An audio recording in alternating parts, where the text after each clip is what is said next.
英國通脹又升溫啦，3月 CPI 衝到上 3.3%， 比上個月仲高咗 0.3%。你哋最近入油同埋交電費嗰陣，係咪都覺得張單又貴咗？啲錢好似唔見得好快咁呢？今日星期一宏觀經濟一週刊，我會同大家拆解下呢波通脹背後嘅3大主因，央行嗰邊有咩態度，同埋對我哋呢班喺英國生活嘅人，到底有啲咩實質影響？英國整體經濟現況，3月嘅 CPI 升到去 3.3%， 上個月 3.0%， 快就係 3.4%。呢次罪魁禍首係交通成本，升咗 4.7%， 特別係油價，汽油每公升貴咗成 20p， 柴油就更加誇張，每公升貴咗成 40p， 連家用燃油都爆升咗 95%。呢份係伊朗開戰後第一份通脹數據，能源價格升得咁勁，大家真係好大負擔。經濟增長，水尾反彈。2月嘅 GDP 按月升咗 0.5%， 數據係好過預期，頭2個月亦都幾有動能。不過啲分析師普遍都幾灰，覺得呢波只係戰前最後一次反彈。大家預測 Q2 同 Q3 嘅增長可能會接近0，甚至會出現技術性衰退。就業市場開始有壓力。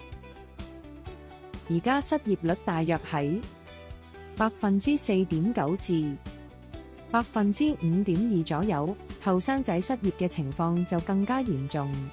有糧出嘅人數喐動唔算大，明顯見到個 labour market 勞動市場開始放緩，連人工加幅都冇之前咁勁。央行風向，息口暫時唔變。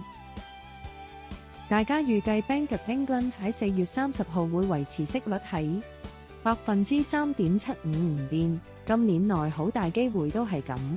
理由係覺得雖然通脹壓力大咗，但係未去到要加息住，所以暫時會觀望下先。全球宏觀背景，伊朗戰爭點樣牽連到你？ IMF 帶頭戴定頭盔，最新預測。IMF 啱4月出咗份世界經濟展望，佢哋對前景都幾保守，衝突有限嘅話，2026年全球增長會跌到得返 3.1%， 低過之前預期，通脹就會升到 4.4%。衝突拖長嘅話，咁就大鑊，增長可能得返 2%， 通脹仲會再飆升。簡單嚟講，全球經濟都係睇住中東面色做人。大家都要心理準備，要捱一段日子。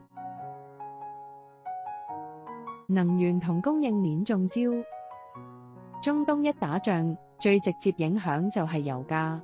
呢種衝擊對全球入口商都好傷，特別係好似英國呢啲高度依賴進口嘅國家。能源貴咗，運費又貴咗，最後結果就係所有嘢一齊加價。我哋呢啲小市民買嘢自然就更貴。其他潛在風險，除咗打仗，仲有幾樣嘢大家要留意：地緣政治碎片化，各國各家自掃門前雪；貿易緊張；AI 泡沫定神話。本來大家期望 AI 可以幫手提高生產力，但如果呢個預期落空，經濟下行嘅壓力就會更加大。而家個情況就係外憂內患。外面有中東局勢穩定唔到，入面有英國自己通脹高企。IMF 嘅數據話俾我哋聽，2026年大家都要更加謹慎理財，因為個 trend 暫時都係向下走。對我哋喺英國生活嘅人嚟講，最直接嘅影響就有呢幾樣：生活雜費繼續加，入油、電費、暖氣單肯定會繼續貴，生活成本 living cost 壓力真係越嚟越大。供樓負擔重，如果央行一日唔減息，房貸同埋啲孏嘅負擔都唔會輕鬆得去邊。打工仔嘅我哋暫時都仲得，好彩短期 GDP 仲有啲動力，代表就業市場暫時都未會崩盤住。我個人睇法係，2026年英國經濟會入咗高通脹、低增長嘅滯脹風險區。俾各位朋友一啲建議，短期內最好慳得就慳，減咗啲非必要開支先。同埋盡快鎖定啲固定利率 fixed rate 貸款。中線可以睇下啲防禦型資產或者能源板塊，但記住風險管理行先。總之，而家呢個時勢，求穩真係緊要過去冒險。今日同大家講下咩係滯脹 stagflation。簡單嚟講，佢就係經濟停滯加埋高通脹同時發生，即係一方面經濟唔增長，失業率又升，但另一方面物價仲要係咁飆升。最經典嘅例子就係1970年代石油危機嗰陣嘅西方國家，當時油價爆升搞到通脹好勁，但係大家又冇錢消費，需求弱到不得了，結果壓死埋個經濟增長。睇返而家英國面對緊嘅能源衝擊，其實同當年都幾似。不過當年央行係靠狂加息去死頂通脹，結果搞到經濟嚴重衰退，代價好大。到底今時今日嘅英倫銀行 BO 會點揀？我哋下禮拜繼續睇落去。以上就係呢個禮拜英國同全球經濟嘅重點總結啦。伊朗嗰邊打仗，令到本來睇落穩穩定定嘅復甦多咗陣陰影，但呢件事亦都提醒咗我哋，外部風險真係隨時都會出現。講開又講，呢波能源價格加得咁勁，邊一樣嘢令你覺得最肉赤？係入油、電費，定係其他生活開支呢？歡迎喺下面留言話我知。